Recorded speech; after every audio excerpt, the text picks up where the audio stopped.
1992 यानी आज से 34 साल पहले 40 साल की एक महिला गायब हो जाती है। उसके घर वाले गुमशुदगी की रिपोर्ट भी लिखाते हैं।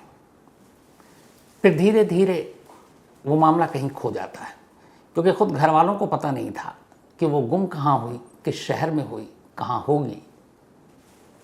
लेकिन चूंकि वो मुंबई की रहने वाली थी, इसलिए फैमिली ने मुंबई में रिपोर्ट लिखाई। पुलिस ने भी ढूंढा, लेकिन कुछ कामयाबी हाथ लगी नहीं।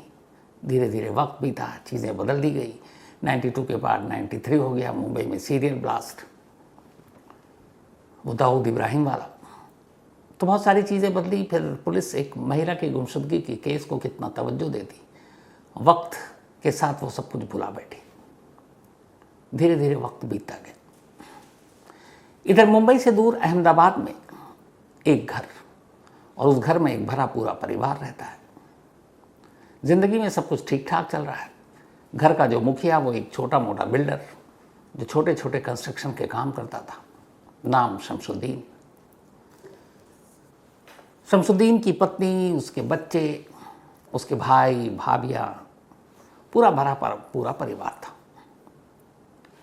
लेकिन 2010 के बाद अचानक इस फैमिली में कुछ अजीब सा एक चीज़ महसूस करते पूरी फैमिली वाले। कभी कोई बीमार पड़ जाता, कभी अचानक कोई अजीब हरकतें करने लगता, रात को लोगों को घर के अंदर डर लगने लगता, कुछ लोगों को सपना आता कोई भूत है वो उन्हें मार देगा। पर बाकी घर वालों को जब ये बताया गया तब सबने कहा कि ये सब वहम है, कुछ नहीं होगा। धीरे धीरे वक्त बीता, लेकिन घर वालों का डर दूर नहीं गया। उन्हें हमेशा एक सपना आता कि एक कोई लड़की है या महिला है जो उनसे बदला लेना चाहती है, उन्हें मारना चाहती है, और वही इस घर के अंदर अजीब अजीब हरकत कर रही है। कई लोगों को तो घर के अंदर अजीब अजीब आवाज़ें सुनाई देने लगी। अब घर के अंदर मर्द भी, औरतें भी, बच्चे भी, जब घर के अंदर बातें होती तो बच्चों तक पहुंची, अब बच्चे भी डरने लगे। अंधेरा होते ही पूरा घर ही अपने घर के अंदर ही डरने लगा। पर फिर भी अभी तक वो वहम मान रहे थे। लेकिन 2012 के बाद कुछ और चीज़ें हुई। 2012 के बाद अचानक घर में एक बीमार पड़ा, उसकी मौत हो गई। उसके कुछ वक्त के बाद उसी घर में एक और मौत हो गई।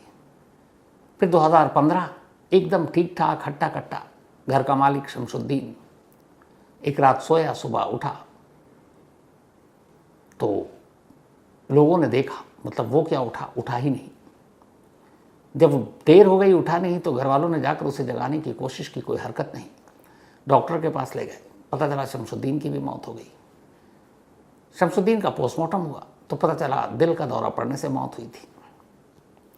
शमसुद्दीन की एक और रिलेटिव जो बराबर में रहती थी, एक रोज़ अचानक उसकी मौत हो गई। शमसुद्दीन का एक दोस्त, वो भी ठीक ठाक हट्टा कट्टा, उसकी मौत हो गई। अब 2 साल के अंदर जब 4-5 मौत हो गई इस घर और घर के जानने वालों की, तो घर वालों को लगा कुछ गड़बड़ है। सपना वैसे ही उन्हें आ रहा था, अब क्या करें। तो शमसुद्दीन के मौत के बाद घर वालों ने कहा कि इस घर को छोड़ देते हैं, क्योंकि इस घर से अजीब अजीब आवाज़ आती है, रात को डर महसूस होता है और सपने आ रहे हैं कि तुमको सभी को, इस घर में रहने वालों को एक एक कर मार देंगे। तो अपना घर, ठीक ठाक घर, इस दहशत और उस भूत के वहम की वजह से घर वालों ने छोड़कर बराबर में एक दूसरा घर ले लिया और इस घर को खाली कर दिया। अब वो दूसरे घर में रहने लगे। धीरे धीरे वक्त बीता, लेकिन वो सपना और वो जो सारी बातें थी वो अब तक गई नहीं। इधर इस घर को छोड़ा, वो अब खंडर होता गया, और जिस दूसरे घर में रह रहे हैं वहाँ वो भूत और वो ख्वाब पीछा नहीं छोड़ रहा है। परेशान हो गए। अब 2025-26 का साल आ चुका है, मतलब 15-20 बरस हो चुके हैं, और सपना और डर की बात 10 साल से ऊपर हो चुका है। 4-5 मौतें हो चुकी हैं। कई लोग अचानक बीमार पड़े हैं, कई अजीब अजीब हरकतें करने लगे।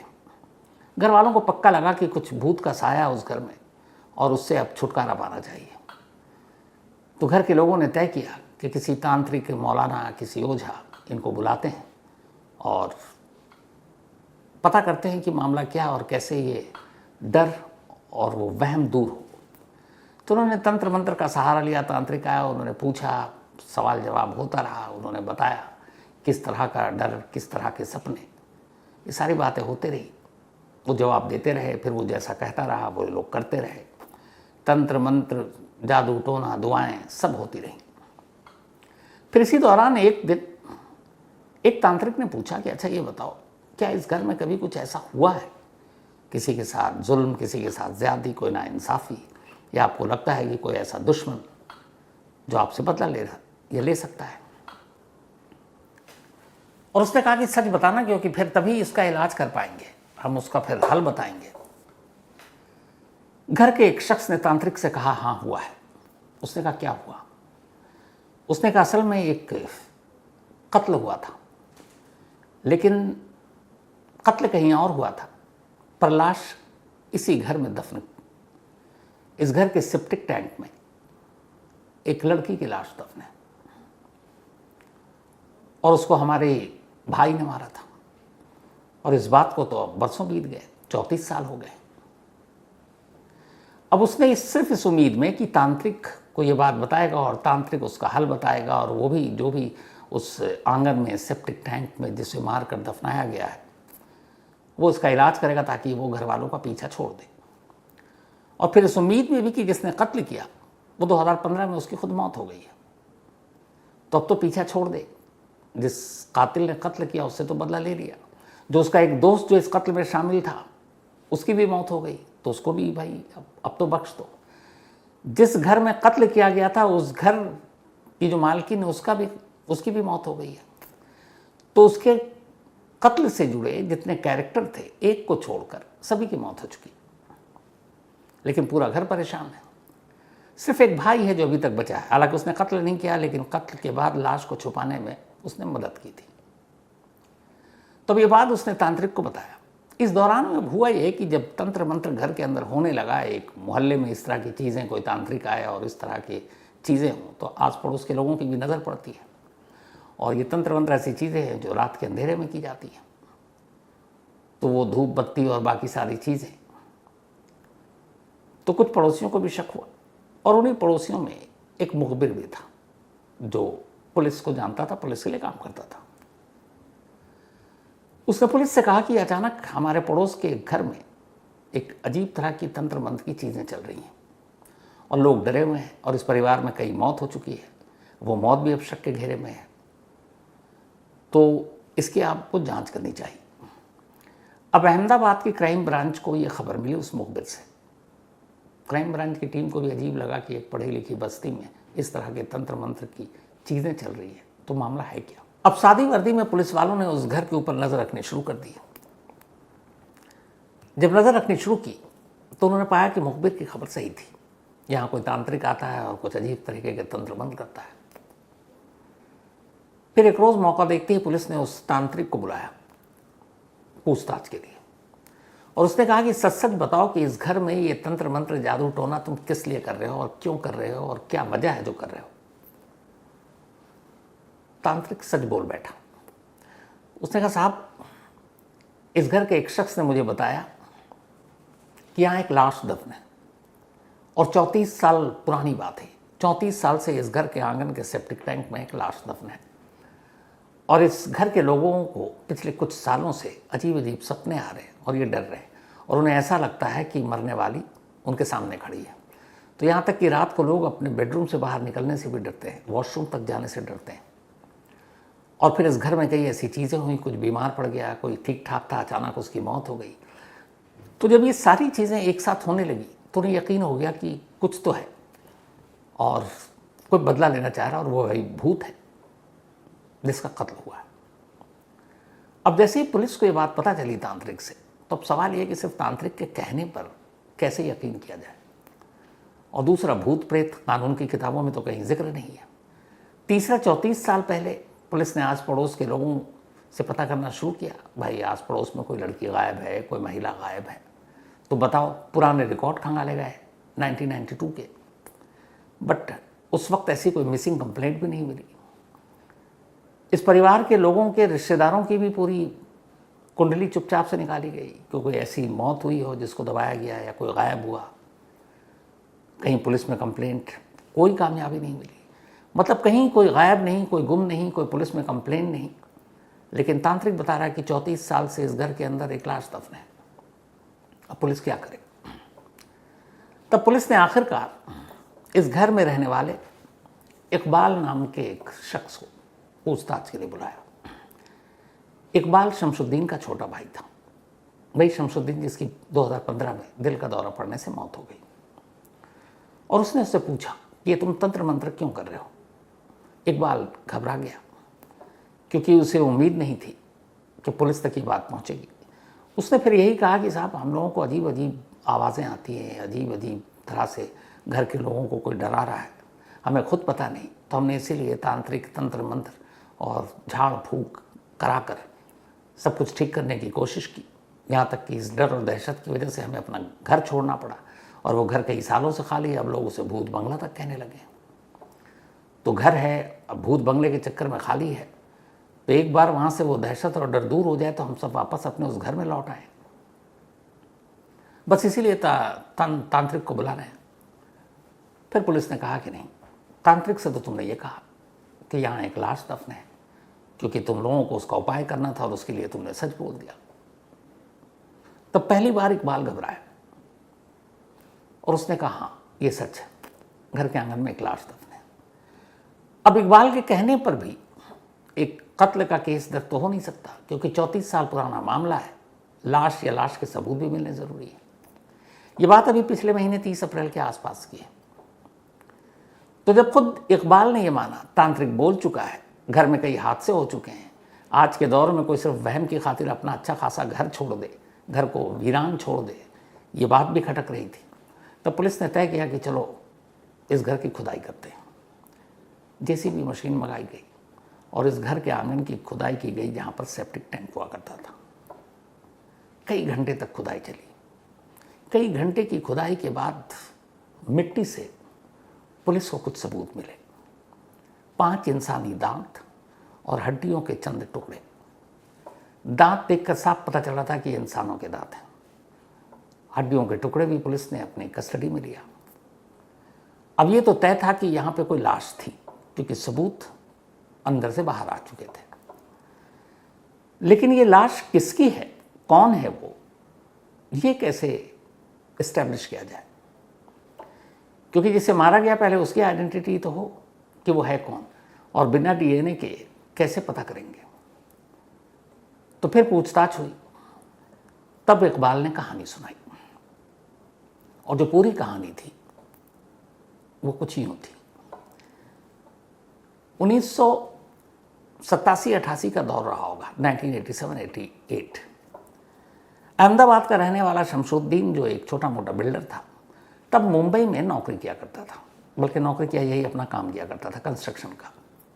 और मुंबई में रहने के दौरान ही उसकी मुलाकात एक लड़की से हुई जिसका नाम था फरजाना। फरजाना भी थी गुजरात की, अहमदाबाद की, लेकिन फैमिली सेटल हो गई मुंबई, तो वो भी चली गई। तो मुंबई में दोनों की मुलाकात हुई, शमशुद्दीन और फरजाना की। मुलाकात के बाद दोनों में दोस्ती हुई, फिर दोनों में प्यार हो गया। अब चूंकि शमशुद्दीन मुंबई में ही रहता था, वहीं काम करता था, तो उसने अपना किराए पर एक अपार्टमेंट ले रखा था। कुछ वक्त के बाद अब फरजाना उसी के साथ उसी अपार्टमेंट में लिव इन में रहने लगी। 1987-88 की बात है, तब भी लिव इन हुआ करता था। हालांकि शमशुद्दीन की शादी हो चुकी थी और उसकी वाइफ अहमदाबाद में थी, और ये बात फरजाना को मालूम थी। अब दोनों लिव इन में रहने लगे। करीब 4 साल इनके रिश्ते को हो गए। इन 4 सालों में अब फरजाना ने, जो कि एक बीवी की तरह रह रही थी शमशुद्दीन के साथ, धीरे धीरे उसने अपने बीवी होने का हक मांगना शुरू कर दिया। उसने कहा, जो कुछ तुमने अपनी पहली बीवी को जो प्रॉपर्टी या बाकी चीज़ें दी है उसके नाम की है, जो जेवर दिए है, मैं भी हकदार हूँ, क्योंकि मैं भी तुम्हारी बीवी की तरह रहती हूँ, तो मुझे भी प्रॉपर्टी में वो हिस्सा चाहिए। शुरू में शमशुद्दीन उसको टरकाता रहा, लेकिन ये बात बनी नहीं, और अब जब भी मिलते दोनों में इस बात को लेकर झगड़ा होता। अब शमशुद्दीन फरजाना से पीछा छुड़ाने की कोशिश करने लगा, लेकिन फरजाना अड़ी हुई थी कि मुझे भी प्रॉपर्टी में हिस्सा चाहिए, जो तुम्हारी पहली बीवी को मिला है। 1992 जुलाई या अगस्त के महीने की बात ही, और ये भी बताया उसने कि उस रोज़ बारिश हो रही थी। फरजाना अचानक मुंबई से अहमदाबाद पहुंच गई। अहमदाबाद पहुंचने से पहले उसने शमशुद्दीन को खबर कर दी थी कि मैं अहमदाबाद आ रही हूँ, तुमसे मिलूंगी, और इस बार फाइनल है कि तुम कुछ प्रॉपर्टी मेरे नाम करोगे जो तुम्हारी जिस तरीके से पहली बीवी के तुमने नाम कर रखा है, और वरना मैं तुम्हारे घर पहुंच जाऊंगी, हंगामा कर दूंगी। शमशुद्दीन डर गया। उसने कहा अच्छा तुम आओ। वो गया स्टेशन, उसे लेने आया। लेने के बाद अब वो उसे अपने घर ले जाने की बजाय अपने एक दोस्त के घर वहाँ ले गया। वहाँ ले जाने के बाद उसने उसे समझाने की कोशिश की, लेकिन फरजाना इस बार ठान कर आई थी कि वो फाइनल बात करके जाएगी और अपना हिस्सा लेकर जाएगी। इसी बात को लेकर दोनों में झगड़ा हो गया। इस झगड़े के दौरान गुस्से में शमशुद्दीन ने फरजाना का गला घोंट दिया। फरजाना की मौत हो गई। अब जब मौत हो गई तो शमशुद्दीन घबराया, क्या करे। जिस दोस्त का घर था वो एक महिला थी, शलिया बीवी नाम, तो घबरा गया, क्या करे। तब उसने अपने भाई इकबाल और अपने एक दोस्त अब्दुल को इस बारे में खबर दी। उसने उन दोनों को घर बुलाया जहां उसने कत्ल किया और बोला इस तरीके से मेरे हाथ से ये कत्ल हो गया है, क्योंकि ये आ गई थी, मेरे घर पहुंच जाती, मेरा घर टूट जाता, प्रॉपर्टी में हिस्सा मांग रही थी, तो अब ये बताओ कि क्या करें। फिर ये तय हुआ कि उस वक्त उसके घर के ज़्यादातर लोग कहीं और थे, किसी फंक्शन में गए हुए थे। तो उसने कहा कि चलो अपने घर में इसे दफना देते हैं। घर के आंगन में एक सेप्टिक टैंक बनाना था जो रुका हुआ था। उसने उसी रात मजदूरों को बुलाया और कहा घर के अंदर गड्ढा खोद दो सेप्टिक टैंक के लिए। मजदूर आके उन्होंने गड्ढा खोद दिया। इसके बाद अब्दुल, इकबाल और शमशुद्दीन तीनों ने मिलकर फरजाना की लाश उस घर से निकाली और अपने घर ले गए। अपने घर ले जाने के बाद उन्होंने उसे उसी सेप्टिक टैंक में घर के आंगन में दफना दिया, मट्टी वट्टी बराबर कर दी और फिर सब अपने अपने रास्ते हो लिए। इधर मुंबई में फरजाना जब गई और लौटी नहीं, 1-2 दिन हो गए, तो घर वालों को फिक्र हुई। उन्होंने मुंबई के पुलिस स्टेशन में जहाँ वो रहते थे रिपोर्ट लिखा दी। अब मुंबई पुलिस उसे मुंबई में ढूंढ रही और कोई खबर नहीं। उस वक्त मोबाइल और सीसीटीवी कैमरे ये सब तो होते नहीं थे कि जिससे सुराग मिले। और दूसरा कि फरजाना और शमशुद्दीन के रिश्ते के बारे में या शमशुद्दीन के बारे में फरजाना के घर वालों को भी कोई जानकारी नहीं थी। तो जब शमशुद्दीन की जानकारी नहीं तो ये भी पता नहीं कि वो कहाँ रहता, उसका घर कहाँ है। तो इसी वजह से मुंबई पुलिस ने कभी अहमदाबाद का रुख ही नहीं किया। वो मुंबई में ढूंढती रही, हर जगह उसने तस्वीरें सर्कुलेट कर दिया, लेकिन फरजाना मिली नहीं। और धीरे धीरे वक्त बीता, फरजाना को पुलिस भूल गई। अब इधर फरजाना शमशुद्दीन के आंगन में दफन है। अब शमशुद्दीन अपने परिवार के साथ उसी घर में रह रहा है। शमशुद्दीन और उसके भाई को ये पता है कि इस आंगन में एक लाश है। फिर धीरे धीरे वक्त बीतने के साथ घर में अजीब अजीब चीज़ें होने लगी, आवाज़ें आने लगी, लोग डरने लगे, सपने आने लगे। तो इसी बीच में शमशुद्दीन ने अपने घर के कुछ लोगों से भी ये बात शेयर की कि इस तरीके से इस घर में एक लाश दफन है, पर कोई किसी को बताएगा नहीं। तब तक सभी खामोश थे, लेकिन फिर एक एक कर जब घर में और रिश्तेदारों में मौत होने लगी, जिस घर में कत्ल हुआ उस घर में शलिया बीवी, उसकी मौत, जो दोस्त था अब्दुल, उसकी मौत, और फिर 2015 में खुद शमशुद्दीन की मौत, इसके अलावा 1-2 करीबी रिश्तेदारियों की मौत, और सबकी मौत एकदम अजीब तरीके से, मतलब एकदम ठीक ठाक सब कुछ।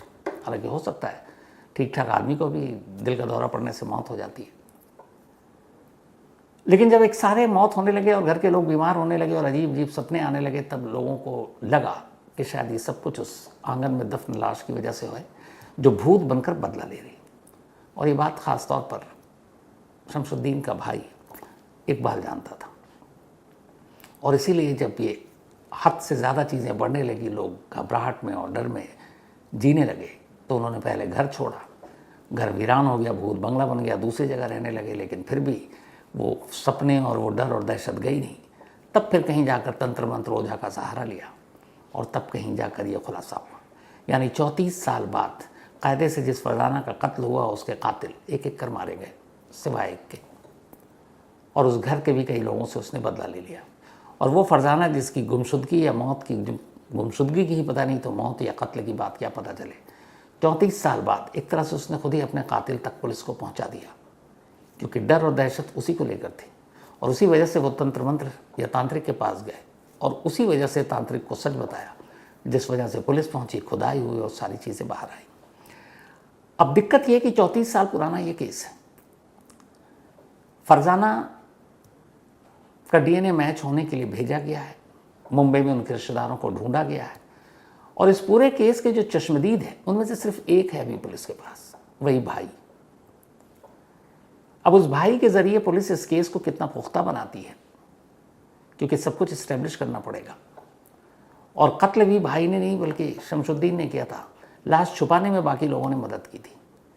तब ये केस आगे कोर्ट में किस रूप में जाएगा ये बड़ा इंटरेस्टिंग होगा, क्योंकि 34 साल पुराने सारे सबूत, राज, एविडेंस आपको कलेक्ट करने हैं और एक मजबूत केस भी तैयार करना है।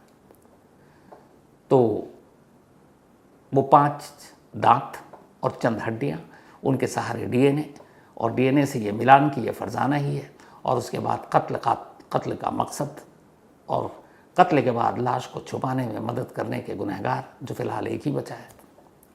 तो अहमदाबाद क्राइम ब्रांच के सामने ये एक चुनौती है केस, और इसी चुनौती का इस वक्त वो सामना कर रहे हैं, और इस केस की जांच अभी जारी है।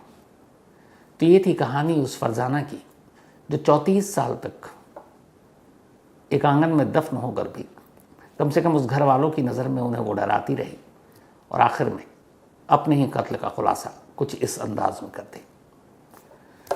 तो आज की कहानी में इतना ही। अब आपसे मुलाकात होगी कल रात 9 बजे।